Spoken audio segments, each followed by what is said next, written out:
Hi, this is Shamandi from Providence Life Design, and I'm doing a video specifically about your condominium renovations in your condominium, just to kind of guide you on crossing all of your T's and dotting all of your I's, okay? Because there is a lot of things to consider, and it's very easy to get caught on the wrong side of the law with condo renovations, okay?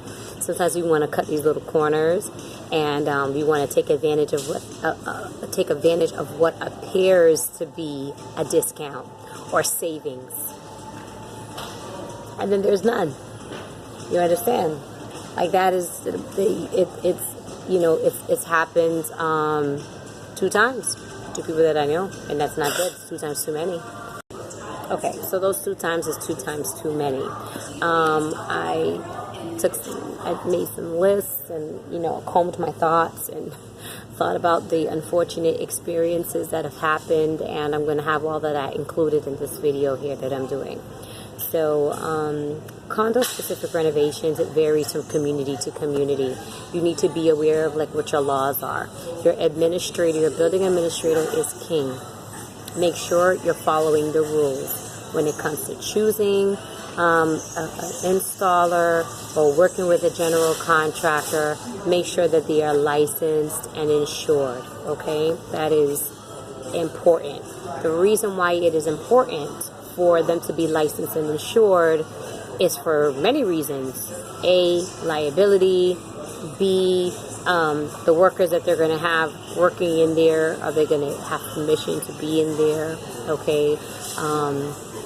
If there is damage that is caused in the removal of things. So let's just say, for an instance, this is just hypothetical, okay, that they wheel a bunch of refuse out of your apartment, your condo. It should not go down any trash chute. That's one. B, if they damage something put a hole in the wall by trying to come out of the unit with things, if they had somebody careless doing the job, who pays for that? Right? Now, to some degree, it's going to be your responsibility because it is your unit that the work is happening in, okay? But you need to make sure that they have all of their documentation for them to even be in the building to do the work, okay? All right.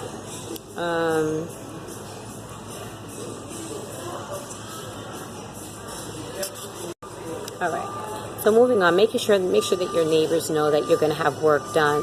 Just the courtesy of it, and then also so they can be aware and keep their eyes out of things that are a little bit funny. Now, nobody wants to be pestered by their neighbors about work that they have going on, but at the same time, if something breaches for any reason and it trickles down to the neighbors, at least you know, right? You don't want walls closed up and then you have a problem going on and you don't know about it because it's somebody is, no one made mention of it. Now, it's also good to check because, when you go to tell the neighbors, you'll know who's not there. A lot of condos here in Miami, they can easily be empty.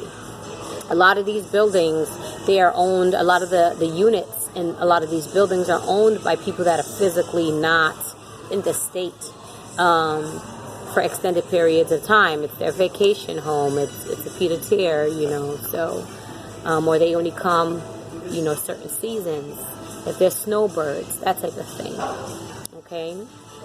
So make sure that your neighbors are aware that work is being done. Take referrals graciously, but you're not obligated. And I say that not only referral from the neighbors, but even when the people that are doing the work in your building for someone else, if they try to come and solicit you. So be wary of that. I wouldn't automatically choose someone because they're already working in the building. That means nothing to me. Because that person that you're talking to may not even be the person that's actually doing the work. More times than not, it's, that's not what's happening. I find some installers that will come in to do work, they have a little bit more couth. You know, where they're not just like driving a force of laborers to do a work. Like if they themselves are the business owner and they're hands-on with the work, you're less likely to really like hear from them. It's the ones that just has the crew. They're coming with their crew. Who is the crew? Does he know who his crew is? All of these things. Like you have to keep, you got to stay on top of these things because you can just end up being roadkill. And I don't want that to happen to you. Okay? The other thing that you need to keep in mind is like, what are your plans for your unit? Do you plan on living there? Is that going to be is your condominium going to be your forever home? Okay? Is it going, can you in the future decide to sell it? Do you have the right to do so? Right? Because some of the condominium units, you cannot sell it. You can't rent it. Like you could own it as long as you're living there, and then I don't think you even, right? This is why you have to pay attention to like whatever the rules are and the laws are before you even purchase a condo.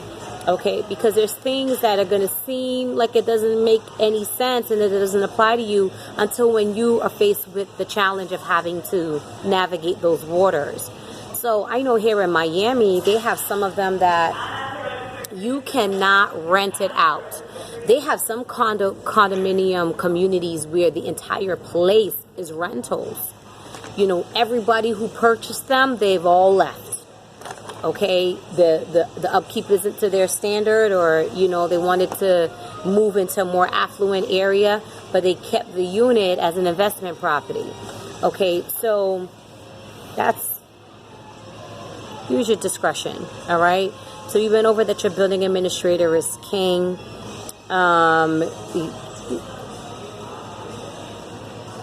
Okay, so be open to advice. That's the last thing that I had put there, but that is you know, stay on top of that because you have to. The cookies. Look who shows up. Well, my IG friend. Yeah. Alright. Yes. All right. So number. Yeah. My IG friend coming through. Yes. He thinks he's a real estate investor. All right, fantastic. So let me just like wrap this up. So important to know people like that, right? Because you just get so many different sides of the same cookie, same room.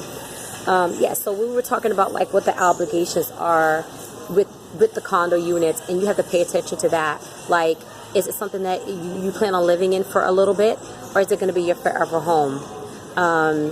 But whatever it is, because there is a